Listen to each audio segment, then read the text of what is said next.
जल्दी। और भोलेनाथ के पुजारी देखो, राम जी का पुजारी, कृष्ण का पुजारी, जगदम्बा का पुजारी बेचारा दुखी है थोड़ा थोड़ा, लेकिन भोलेनाथ का पुजारी बहुत सुखी। बोले क्यों? बोले इनके कपड़ा पहनना नहीं पड़े।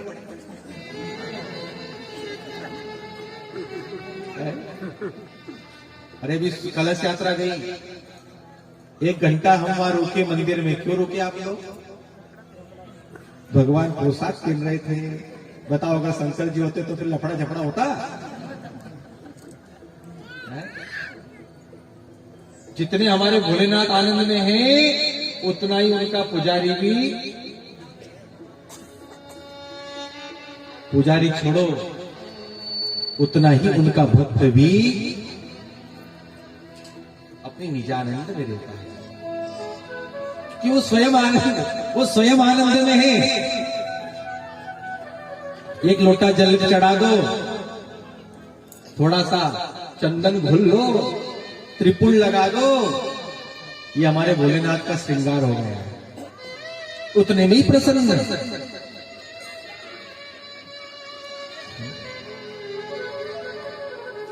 भोलेनाथ से कहा, भोलेनाथ प्रसन्न होइए। भोलेनाथ प्रसन्न हो गए। बोले मांग भैया कई चाहे। बोले आप तो हमारे ऐसो वरदान दे दो कि मैं जड़ी चीज के हाथ लगूंगा सोना की हुई जाए। काय की हुई जाए? जोर से बोलो माता। काय की हुई जाए? अरे काय की हुई जाए? जीवाने की नहीं, सोना की हुई जाए। भोलेनाथ ने कहा, अब भोलेनाथ तो भैया बड़े विचार नहीं रखते। जा दौड़े दौड़े घर गया और घर जाके अपने सिंहासन को हाथ लगाया तो सिंहासन काय का बढ़ गया? सोना का। और बड़ो खुश हुई गयो, अरे वाह, सोने का सिंहासन और सोने के सिंहासन पे बैठा, मजा ही। अपने कमरे में गया, पलंग को हाथ लगाया तो पलंग भी काय का हो गया? जोर से बोलिए ना, काय का हो गया? अब भैया रोटी खाने को टाइम आयो।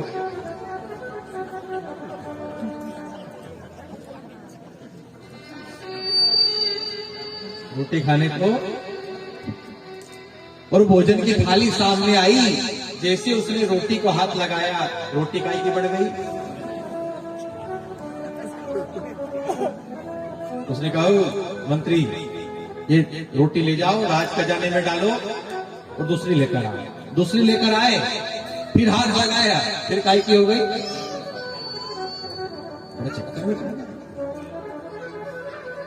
और तो और भैया अपनी घरवाली के हाथ लगायो। घरवाली भी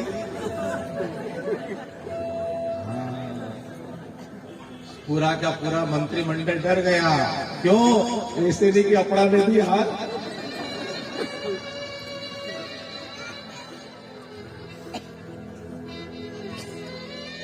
भैया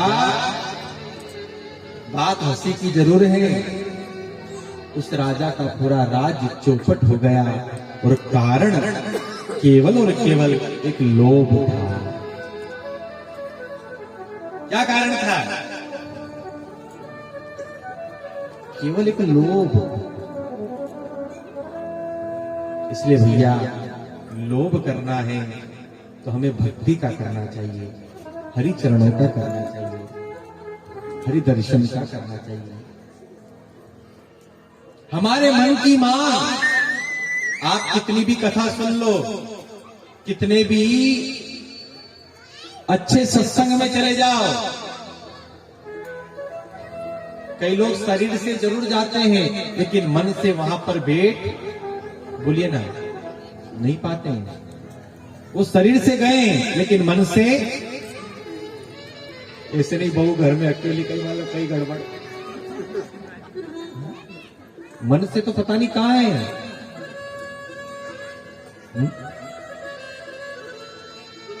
हमारे मन की मांग, जब तक भगवान के दर्शन नहीं बनेंगे,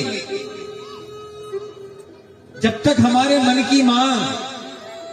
अच्छा एक बात बताओ, किसी को गुलाब जामुन अगर बहुत प्रिय हो और उनके दूर से सुगंध आई जाए तो बताओ इसको मन जाएगा कि नहीं? जवाब दीजिए। अरे किके जलेबी अच्छी लगे, चौराहे पे अगर कोई उतार तो होगा नहीं, गाड़ी से निकलेगा तो इनको नजर तो वहां। क्यों? क्यों? क्योंकि उसके मन की वो मांग है। कई बार कथा की यात्रा में, कई बार कई भगत जैसे कहीं दूर जाना होता है तो कई लोग कार भेज देते हैं। ये हमने अनुभव किया कि ड्राइवर उसी दुकान पे जाके अपना ब्रेक लगाएगा जिस दुकान पे उसकी पसंद की कोई चाय मिलती हो या उसकी पसंद की कोई। हम बोलते भी हैं भैया थोड़ी आगे, नहीं गुरुजी यहाँ की चाय बहुत अच्छी। उसी प्रकार हमारे मन की मांग, जब तक शिव का दर्शन नहीं बनेगा, जब तक हमारे मन की मांग भगवान की कथा नहीं बनेगी, भैया हमारा मन कभी लगने वाला। और जिस दिन हमारे मन की मांग भगवान की कथा बन गई, जिस दिन हमारे मन की मांग भगवान के दर्शन बन गए, फिर हमारा मन लगाना नहीं, हमारा मन तो स्वतः ही उस ओर आकृष्ट होता रहेगा। आइए अपने मन को शिव के चरणों में लगाएं, अपने मन पुष्प को शिव के चरणों में अर्पित करते हुए आज की कथा में हम प्रवेश करें।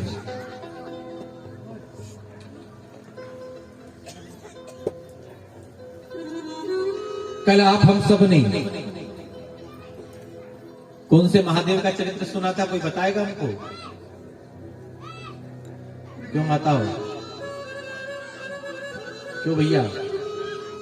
कौन से महादेव का चरित्र सुनाया था कल आपको? हे भगवान, ना तो खोलू कोई अभी है।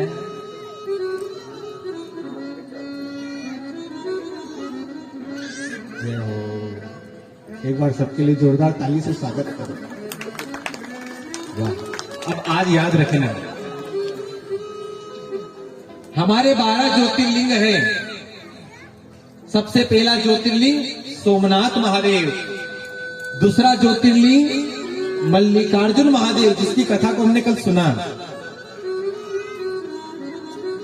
और आज आप हम सब मिलकर हमारे भारत का तीसरा ज्योतिर्लिंग, जिसका नाम है महाकालेश्वर महादेव। क्या नाम है? जोर से बोलिए, क्या नाम है? कल भूल जो मत। हाँ, महाकालेश्वर महादेव, जो हमारे भारत का तीसरा ज्योतिर्लिंग है, उस कथा को आज हम श्रवण करने वाले हैं। तो आइए पहले 12 ज्योतिर्लिंग को मनी मन प्रणाम करें, उसके बाद आज की कथा में आप हम प्रवेश करें। ओम सोमनाथाय नमः। ओम सोमनाथाय नमः। मल्लिकार्जुनाय नमः। मल्लिकार्जुनाय नमः। महाकालेश्वराय नमः। जिनका चरित्र आज हम सुनने वाले हैं। ज्योतिर्लिंगाय नमः। ज्योतिर्लिंगाय नमः। ओम ओंकारेश्वराय नमः। ओंकारेश्वराय नमः। वेद्यनाथाय नमः। वेद्यनाथाय नमः। भीमशंकराय नमः। भीमशंकराय नमः। ज्योतिर्लिंगाय नमः। ज्योतिर्लिंगाय नमः। रामेश्वराय नमः। रामेश्वराय नमः। नागेश्वराय नमः।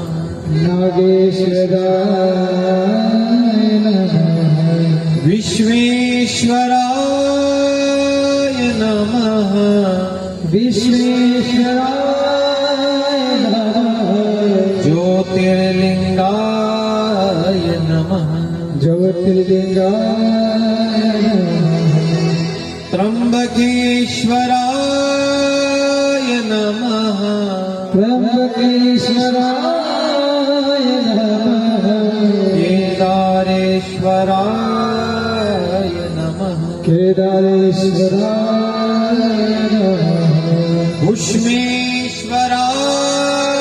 नमः भूष्मेश्वराय नमः ज्योतिर्लिंगाय नमः ज्योतिर्लिंगाय नमः द्वादशेतानि नामानि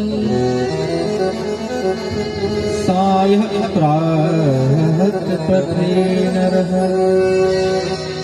सर्वपापविनिर्मुक्तः सर्वसिद्धिं फलं लभते।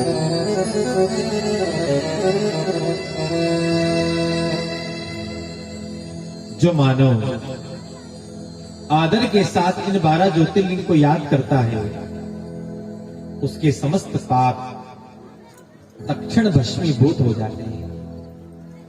जिस प्रकार भुवन भास्कर सूर्य नारायण के उदय होने पर इस संसार का तिमिर नष्ट हो जाता है, अंधकार नष्ट हो जाता है, कोहरा छट जाता है, उसी प्रकार भगवान का मंगलमय नाम लेने से, इन 12 ज्योतिर्लिंग का स्मरण करने से जीव के जन्म जन्मांतर के, कल्प कल्पांतर के, युग युगांतर के जितने पाप पुंज है ना, वो सब भस्मीभूत हो जाते हैं।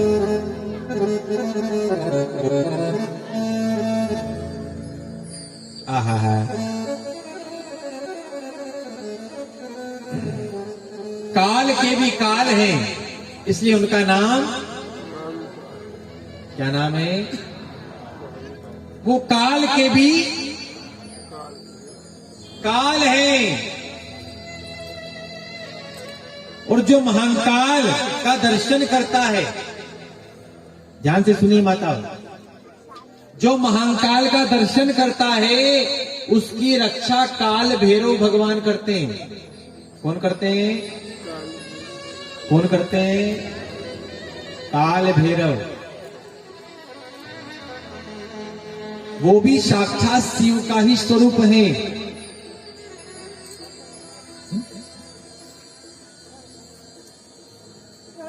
और जो महाकाल की कथा को आदर के साथ सुनाता है, जो महाकाल की कथा को आदर के साथ सुनता है, भैया उसके फल की तो कोई महिमा को गा भी नहीं सकता कि उसका क्या फल है, क्या फल है। आहा।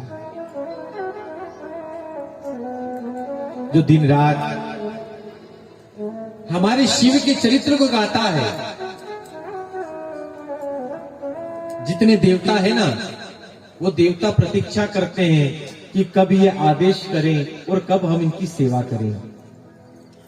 देवता स्वयं खड़े रहते हैं उसके कार्य सिद्ध करने के लिए। आहा। जो भगवान की कथा को सुनता है, देखिए कथा हमारी श्रेष्ठ परंपरा है, सुनना चाहिए, सुनाना चाहिए। और जो महादेव की कथा को सुनता है, भैया उसका परिवार धन्य है, उसका कुल धन्य है, उसका जन्म लेना, उसकी मां की कोख धन्य है, जो महादेव की कथा को श्रवण करता है।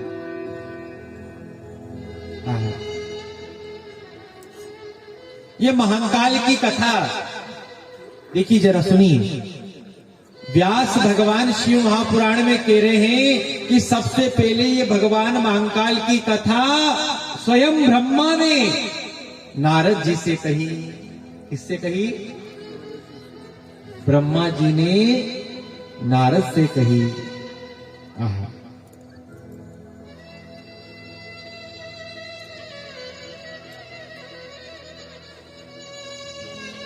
नारद जो रोज भाल में शिव के नाम का तिलक त्रिपुंड धारण करता है, हे नारद मैं ब्रह्मा उस मानव को प्रणाम करता हूं। कौन कह रहे हैं ये? जगत जिसने बनाया ना ब्रह्मा जी, वो स्वयं कह रहे हैं कि जो मानव नित्य भाल में भोलेनाथ का त्रिपुंड धारण करता है उसको स्वयं मैं प्रणाम करता हूं। वो प्रणाम योग्य है।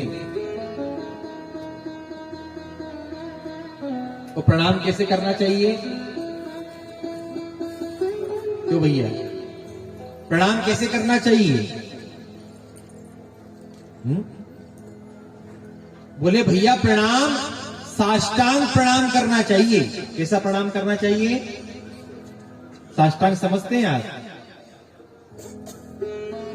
डंडे के समान जो लेट जाते हैं ना धरती पर, जमीन पर। और हमारे शास्त्रों में तो ये कहा है कि गुरुजी अगर दिखाई दे तो गुरुजी को 3 बार प्रणाम करना चाहिए। कितनी बार? कितनी बार? तो अगर गुरुजी अगर 10 बार सामने आ गए तो फिर तो उसको रामदेव बाबा की योगा करनी नहीं पड़ेगी, इसे ही गायब हो गए। लेकिन माताओं को कभी दंडवत प्रणाम नहीं करना चाहिए। साष्टांग प्रणाम किसे कहा गया है? हाथों से, ध्यान से सुनिएगा। पहला प्रणाम हाथों से, चरणों से, घुटनों से, हमारे हृदय से, सिर से, नेत्रों से, मन से, वाणी से, इतनी प्रकार से किया गया प्रणाम साष्टांग प्रणाम कहलाता है। पर आजकल तो भैया घुटने से काम चल रहा है। कहां से काम चल रहा है? और एक बात हमेशा याद रखिए भैया, माता पिता और गुरु और एक ब्राह्मण से कभी भी हाथों को नहीं मिलाया जाता है। उनसे कभी भी हाथ नहीं मिलाना चाहिए। किन किन से? बताओ, तुम्हारी मां से हाथ मिला सकते हो क्या तुम?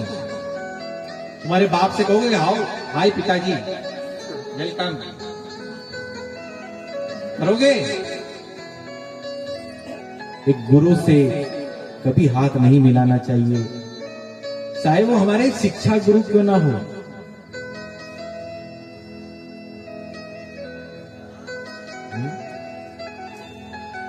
वो तो सदैव प्रणाम करने योग्य है।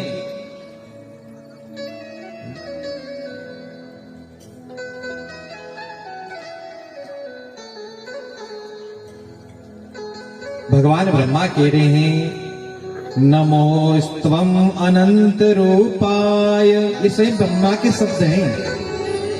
नीलकंठ नमोस्तुते।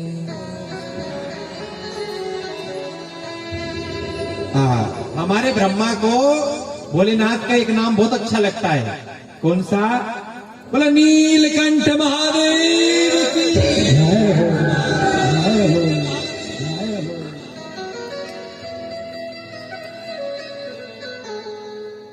आहा, जो स्वयं जहर पीते हैं और दूसरे को अमृत प्रदान करते हैं, ऐसे हमारे महादेव हैं। और एक बात बताएं भैया, ये संसार में आप रह रहे हो ना, संसार के लोग आपको जहर देंगे, बिल्कुल देंगे। कौन सा जहर? बुराई का जहर, कटुता का जहर, द्वेष भावना का जहर। और एक बात हमेशा याद रखना, जिसको जीवन में जहर पीना आ गया, असल में उसी दिनों से जीना भी जिस जहर को पी लेता है, जो बुराई के जहर को पी लेता है। हमेशा याद रखिए, जो हमारे भाग्य में है उसे दुनिया की कोई शक्ति छीन, और जो हमारे भाग्य में नहीं है उसे दुनिया की कोई शक्ति, बोलिए ना, दे भी नहीं सकती। एक पति पत्नी थे, महादेव के भगत थे। पार्वती को दया आ गई। पार्वती ने कहा, स्वामी ये दोनों आपके भगत हैं, कम से कम इन पर दया तो करो। महादेव ने कहा, देवी इनके भाग्य में नहीं है, कहां से दूं? नहीं नहीं, आप तो कुछ भी करो। अच्छा चल। महादेव पार्वती को लेकर प्रकट हो गए सामने। पति पत्नी और उनका एक लड़का, 3 लोग थे। तीनों से कहा, सुनो एक एक वरदान तीनों मांग लो, फटाफट जल्दी मांग लो। सबसे पहले कहा पत्नी से, तू मांग। पत्नी ने विचार किया कि मैं 80 साल की हो गई। कितने साल की? 80 साल की हो गई। अब इस बुढ़ापे में मुझसे चलाता भी नहीं है।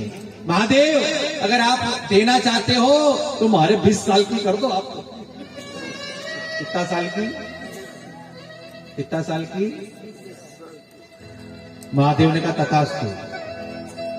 अब वो 80 साल की डोकरी कितने साल की हो गई? पति से कहा, सुन अब तू मान। पति ने विचार किया कि हमारे भर बुढ़ापा में छोड़ के या जवान बड़ी है, भर बुढ़ापा में इसको मेरे साथ रहना था और मुझे बुढ़ापे में छोड़ के ये श्रीदेवी बनी।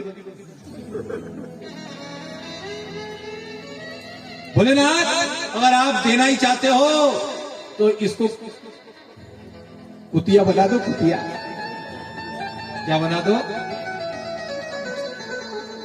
कहीं बोले अपना, अपने कहीं बोले कुत्ता के हैं? टेगड़ो, टेगड़ो नहीं, टेगड़ी बनेगी। उस लड़के से कहा, सुन अब तू मांग। इन दोनों ने तो मांग लिया, तू रह गया बेटा, अब तू मांग। उसने हाथ जोड़कर कहा, महादेव अगर आप देना चाहते हो तो मेरी माँ जैसी थी बस वैसी कर दीजिए। महादेव ने पार्वती की ओर देखकर कहा, देवी कहा था ना इनके भाग्य में नहीं है। जो जिसके भाग्य में नहीं है वो कभी उसे प्राप्त। इसलिए लाख लोग हमारी बुराई करे, एक बात बताऊं, दुनिया को छोड़ो, हमारे ऊपर अगर मेरे भाग्य में बहुत सारा धन लिखा हो, आगे चल के मेरे भाग्य में बहुत संपत्ति लिखी हो, बहुत मान सम्मान लिखा हो, बहुत पद लिखा हो, आप जितने लोग बैठे हो ना सब मिलके अभी बुराई करोगे ना तो भी आपकी बुराई से मेरे जो भाग्य में उसको रोकना आप कभी नहीं रोक सकते हो। रोक सकते हो क्या? करो बुराई भले, अभी करो। तुम्हारी बुराई करने से कोई फर्क पड़ने वाला तो फिर क्यों बुराई करना ही क्यों भैया? करना ही क्यों?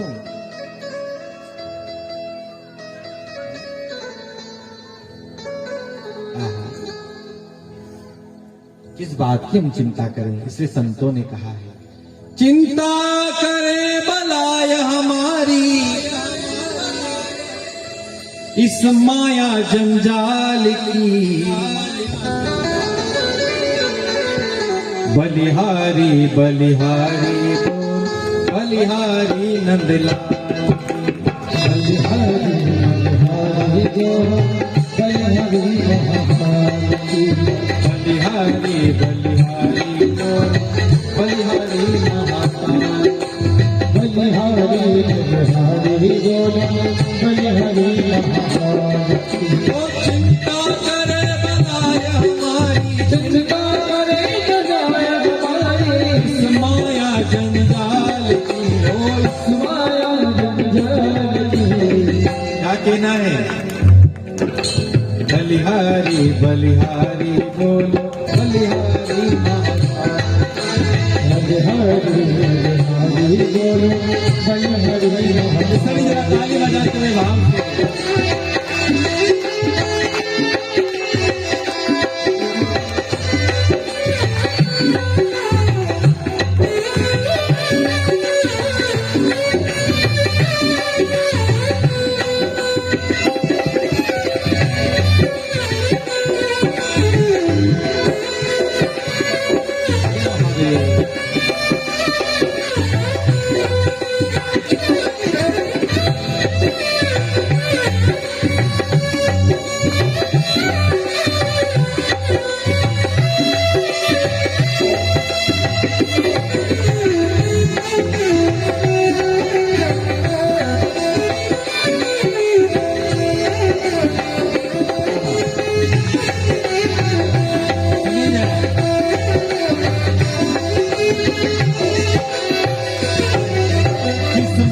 से जन्म दिया है अन्न वस्त्र भी देगा जिस नायक ने जन्म दिया है अन्न वस्त्र देगा। अरे अच्छा एक बात बताइए, इतना बड़ा कोरोना गया, कोई भी भूखा सोया? बोलिए ना, आप भूखे सोए?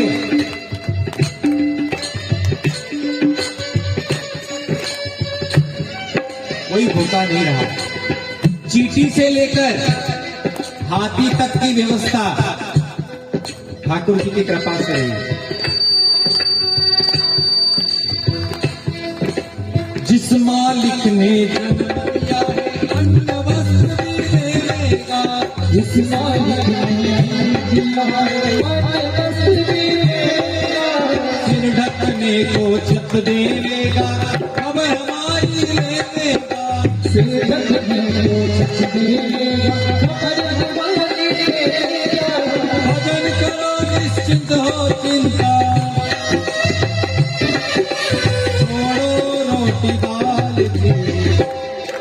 बलिहारी बलिहारी बोलो बलिहारी, बलिहारी बलिहारी बोलो बलिहारी बलिहारी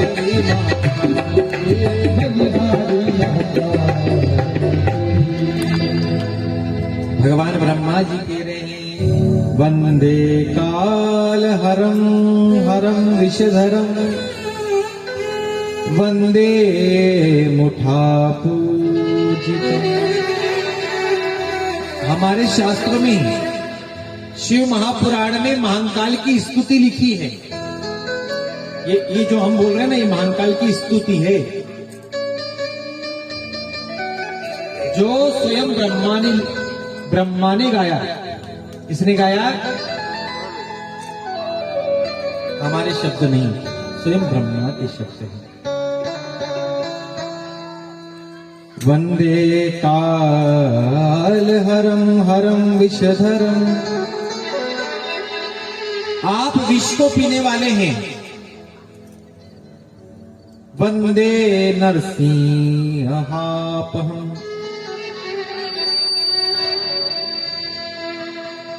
अरे आज आपने नरसिंह भगवान की कथा को सुना ना भागवत में? भागवत में कौन आए आज? नरसिंह भगवान आए। जरा ध्यान से सुनिए, बहुत गहराई की बात है। भगवान नारायण नरसिंह बने, अब रूप तो बना लिया, रूप तो बना लिया, पर भैया क्रोध शांत करना तामस रूप किसका है? भोलेनाथ का। रूप तो बना लिया नारायण ने, लेकिन अब क्रोध शांत नहीं हो रहा है। तब महादेव नरसिंह को कैसे बने नारायण? बोले शेर का रूप लेकर आए ना, आकाश मंडल में घुमाते घुमाते घुमाते घुमाते घुमाते घुमाते ले गए, और जो शेर की खाल थी नारायण की, उस शेर की खाल को महादेव ने निकाल लिया, और जैसे निकाला हमारे नारायण का क्रोध शांत हो गया। और जैसे क्रोध शांत हुआ, महादेव बड़े खुश हो गए। महादेव ने कहा, प्रभु ये आपका रूप और ये आपकी लीला सदैव मैं स्मरण में रखता रहूंगा। और ये जो मैंने छाल आज आपके अंग से निकाली है ना, इसका ही आज से मैं धारण करूंगा। इसलिए महादेव मृग की छाल को धारण करते हैं। कई लोग कहते हैं ना कि भगवान शेर के मारे के पेड़ियों कई, लेकिन भैया थोड़ी कथा को समझो, सुनो तो सही।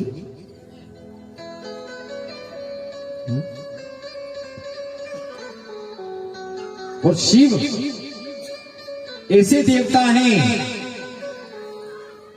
जो सदैव विस्तार करने वाले देव हैं। ज्ञान देंगे तो ज्ञान का भी विस्तार करेंगे, धन देंगे तो धन का भी विस्तार करेंगे। शिव का अर्थ है विस्तार, जो प्रकाश को देने वाले हैं। इसलिए तो हम ज्योतिर्लिंग कहते हैं। ज्योतिर्लिंग का अर्थ क्या है? प्रकाश,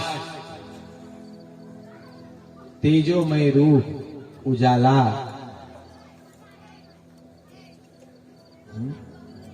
अलग अलग देखो, मोनो होता है ना, आप बैंक जाते हो, किसान आदमी आप, हम बैंक जाते हैं, अलग अलग बैंक का अलग अलग मोनो होता है। HDFC का अलग, यूको बैंक का अलग, भारतीय स्टेट बैंक का, अरे अलग अलग फ्लाइट का भी अलग अलग मोनो होता है। एयर इंडिया का अलग होता है। तो ये लिंग, ये लिंग स्वरूप है क्या भैया? अगर आपको कोई कहे कि पूरे भारत को आप पकड़ कर दिखाओ, पकड़ सकते हो क्या? पकड़ सकते हो? लेकिन उसी भारत को, एक तिरंगे को अगर आपने पकड़ लिया तो आप पूरे भारत को पकड़, वो तिरंगे के रूप में पूरा भारत है। उसी प्रकार यह हमारे लिंग स्वरूप की बड़ी बड़ी अद्भुत कथा है। भगवान शंकर का अवतार हुआ, जो मुक्ति को देने वाली नगरी है। आहा, जो मुक्ति को देने वाली नगरी है। सूत जी कह रहे, ऋषियों ध्यान से सुनिए, धन्योहम कृतकतार्थम श्रीमंता भवातम यदि। हे ऋषियों,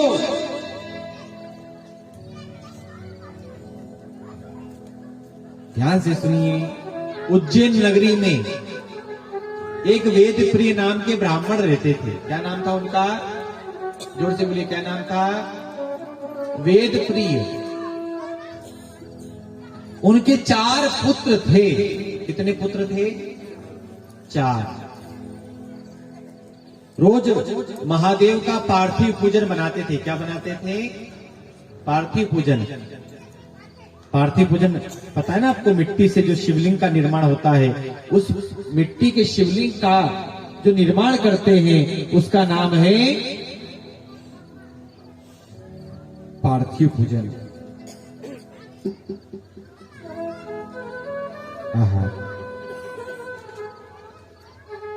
देखते देखते 4 संतानों के साथ हमारे वेदप्रिय नाम के जो ब्राह्मण है ना, रोज शिवलिंग बनाते थे। कहां पर? उज्जैन नगर में।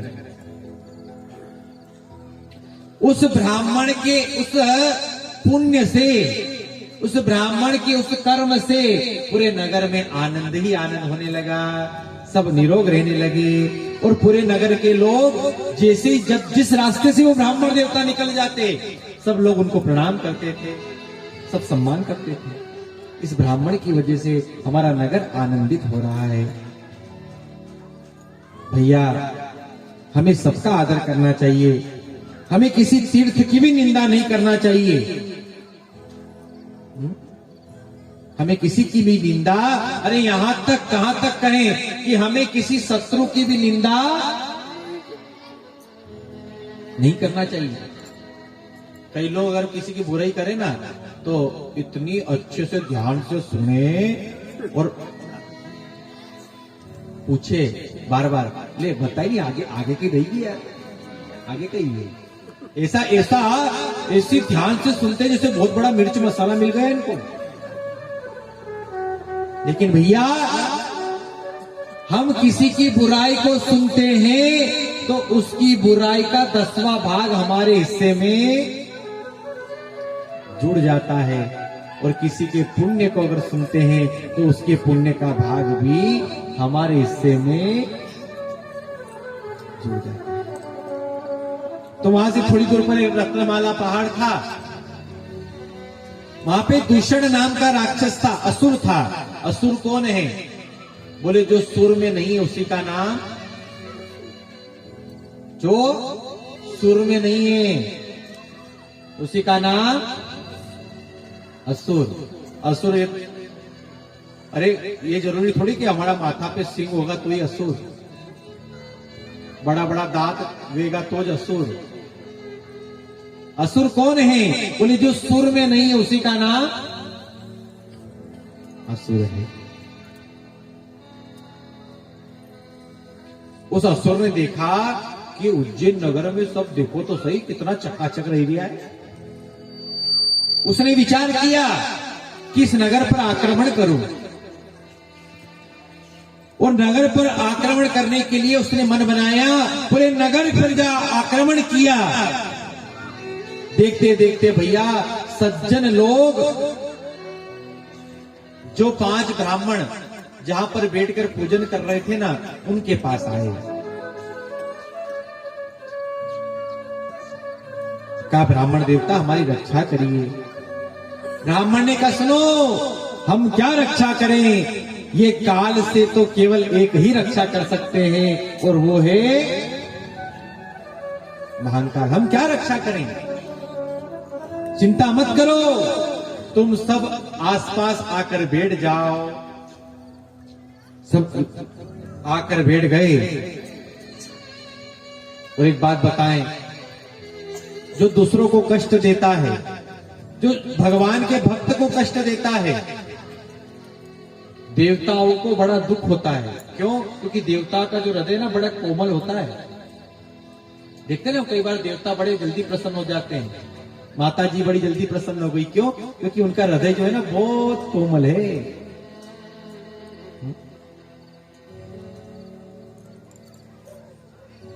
देखते देखते कहा सुनो, सब मिलकर ओम नमः शिवाय का जाप करिए। और जैसे ही सब ओम नमः शिवाय का जाप करने लगे, देखते देखते देखते देखते देखते देखते देखते भैया महादेव पृथ्वी फाड़ कर वहां पर प्रकट हुए हैं। और जैसे पृथ्वी फाड़ कर प्रकट हुए, देवदूतम भयो नेदु पुष्पम वष्टी कथा कर। आकाश में दुदुम्बी बजने लगी, देवता लोग आनंदित हो गए। और देखो महादेव आते हैं तो साथ में महादेव नहीं आए, ब्रह्मा आए। और कौन आए? विष्णु आए। सभी देवताओं ने जय जयकार किया। देखते देखते उन 5 ब्राह्मणों ने देखा कि हमारे सामने आज महादेव आए हैं, आज महादेव प्रकट हुए हैं। 5 ब्राह्मण ने कहा महाकाल महादेव दुष्ट दंड करो प्रभु। महादेव आप तो दुष्टों को दंड देने वाले हैं। जैसे आपने हमारी रक्षा की, ऐसे आप सभी की रक्षा करिए। महादेव ने कहा सुनो, तुम बोलो तो अभी इस दुष्ट को मैं राक्षस को नष्ट कर दूं। 5 ब्राह्मण ने कहा देखिए ये महादेव के सबसे पहले भक्त का लक्षण है। महादेव का भक्त कभी किसी का बुरा नहीं कर सकता। ये महादेव के भक्त का पहला लक्षण है। पांचों ब्राह्मणों ने कहा महादेव आपने जैसी हम पर कृपा की है इस राक्षस पर भी कृपा करिए। आहा, पांचों ब्राह्मण ने कहा महाकालेश्वर नाम शिव। हे महाकालेश्वर, हे महादेव, आप अपने तेजोमय रूप में यहाँ पर स्थिर हो जाइए, प्रकट हो जाइए। उन पांचों ब्राह्मणों के विनय पर महाकाल महादेव उस तेजोमय रूप में प्रकट हो गए और उस ज्योतिर्लिंग का नाम हो गया। बोले महाकालेश्वर महादेव की।